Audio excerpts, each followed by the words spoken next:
We actually have two more new movie news items that we need to talk about before the show ends. And then I think if the time... Actually, no, I do have enough time, but just in case, because I might get carried away on one of these subjects, I will go on to talk about Chernobyl Diaries, which, of course, is the official review for Movies 102 this week. Anyway, let's move on. Well, let's get there first. Jon Favreau will be returning to the Iron Man franchise after all. After stepping down from the director's chair, and some fans were worried that he wouldn't reprise his role as Happy Hogan, which is Stark's driver, bodyguard / right-hand man. But according to Favreau's Twitter, we shouldn't be that worried after all. Over the weekend, Favreau tweeted a brief statement saying, "By the way," along with an image with a chair that says Happy Hogan on it. So, this is by no means official, but it's probably safe to say that Happy Hogan will be at least making an appearance in the film. In other casting news for Iron Man 3, Variety reports that Ashley Hamilton from Beethoven's Second is in negotiations to play one of the movie's villains. Sorry, the character of Firepower, aka Jack Taggart. In the comics, the character is described as the pilot of an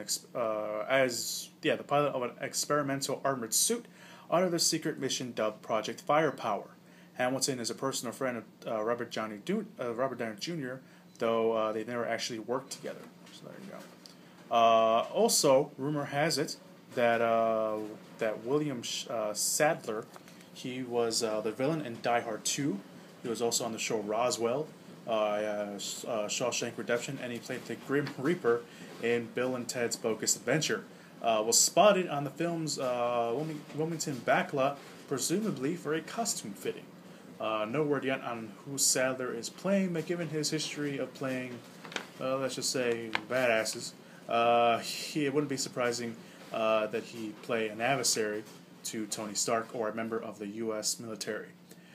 Shane Black will be directing from the script that he co-wrote, and is slated. Iron Man 3 is slated for the release of May 3rd of 2013. So there you go. And last news item of the day.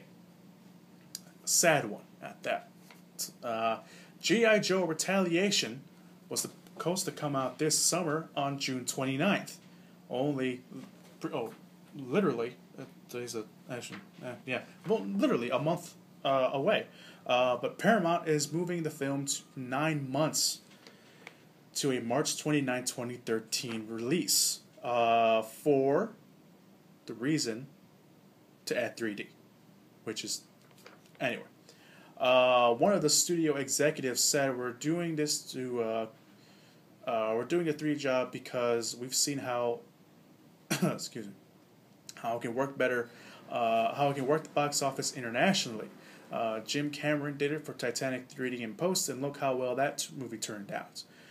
Paramount has had a luck of delaying films before.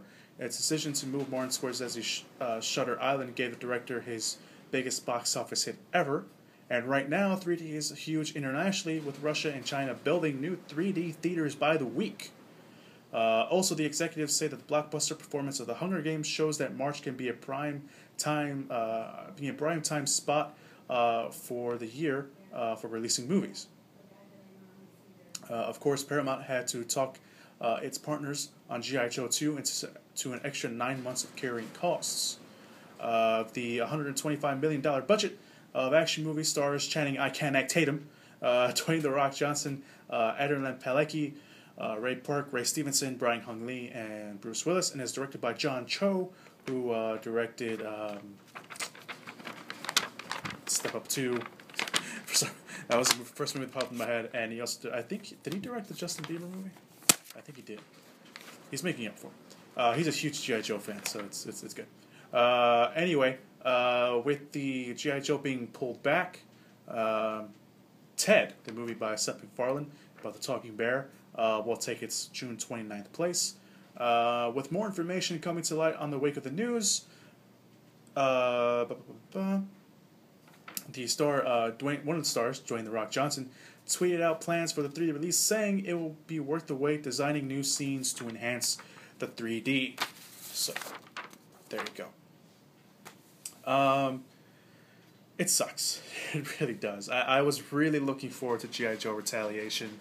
Uh, they pretty much made a big deal that it was coming out this year, and I think there's a lot of rumors going around that the real reasons why G.I. Joe was pushed back, because it didn't Paramount didn't want to compete against all these other summer movies.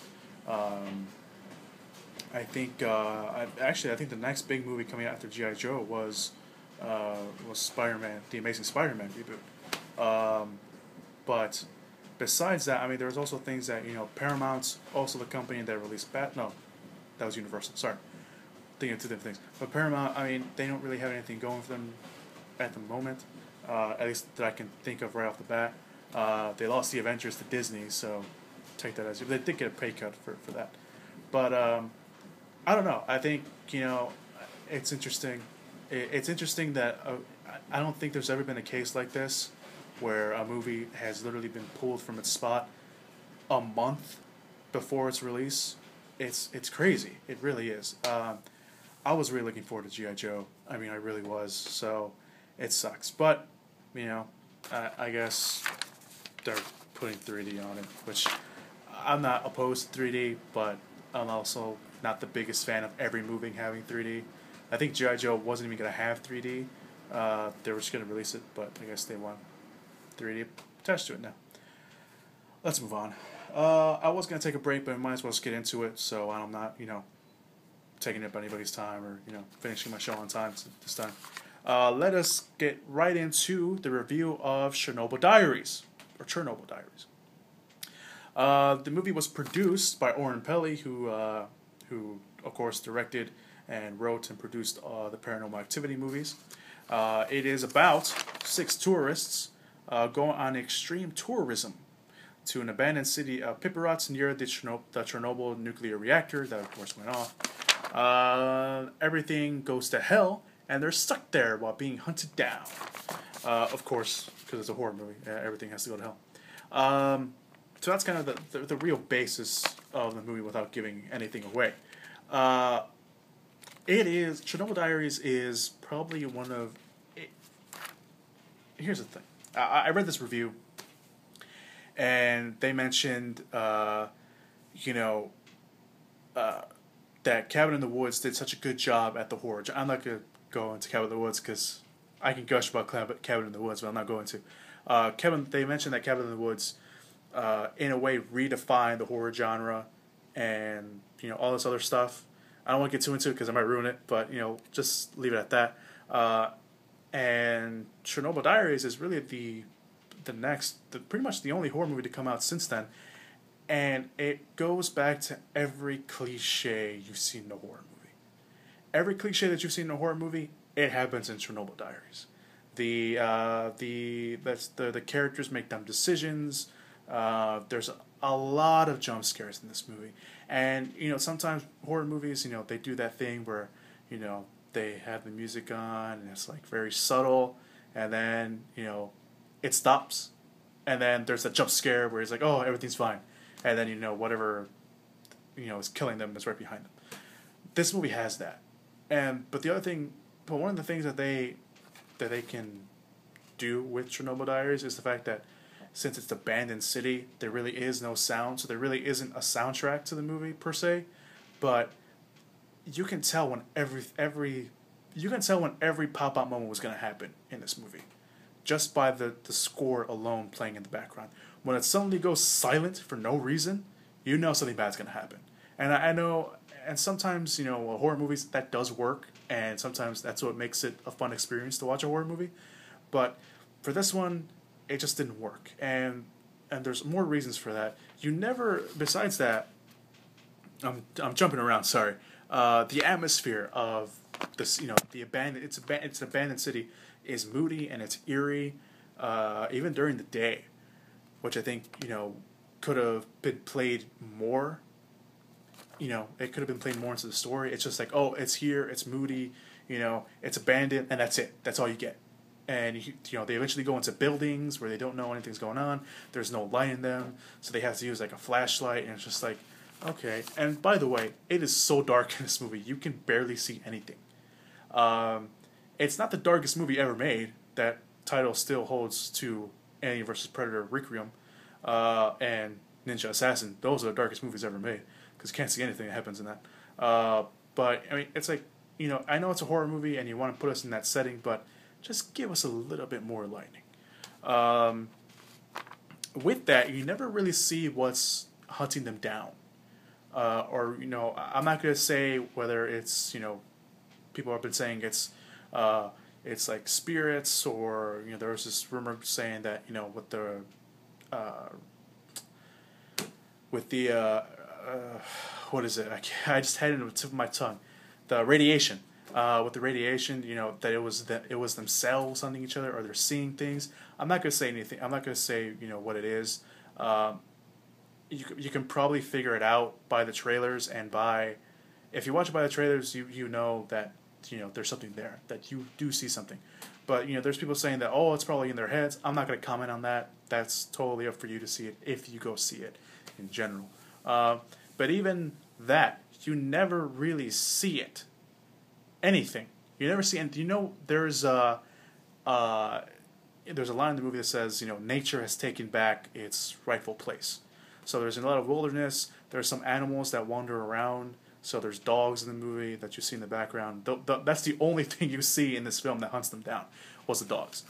What else we have here? It's shot in the regular camera style. It's not shot in the POV or found footage, like Oren Peli's known for. There is, I think, the very beginning of the movie is done in that style because the characters are recording themselves. When they go to Europe, they're obviously, the majority of them are American. There's this couple that isn't American, but the majority of them are American, and they're filming themselves, going to Europe and going to visit, one of the other characters, and he's the one that drags them to, the abandoned town. And then there's this part in the middle where it's actually done in the found footage style, but it's like literally 2 minutes, so it's not anything like that. But even with the regular camera style, there's a lot of shaky cam in this movie, which really shouldn't be there. I mean, again, I'm not I'm indifferent to shaky cam because at times I love shaky cam, and if it's used right and in moderation, I like it. Other times I really don't like shaky cam because A, you can't see what the hell's going on, and B, sometimes it's really unnecessary. But there's some shaky cam. It's more in the beginning of the movie, and then it kind of goes away, and then it comes back at the end of the movie, which makes it hard. And it's, first of all, shaky cam, darkness, and they show you, quote unquote, what's hunting them down. You can't even see it because there's too much shaky cam. All in all, Chernobyl Diaries, good idea, poor execution. That's all it comes down to. I try to like it. It's, again, like the real. I mean, if I had to review this movie in short and I had to tell somebody, good idea, poor execution. That is what I'd say. And it's a shame because I like Oren Peli. I like the Paranormal Activity movies. I like what he's done.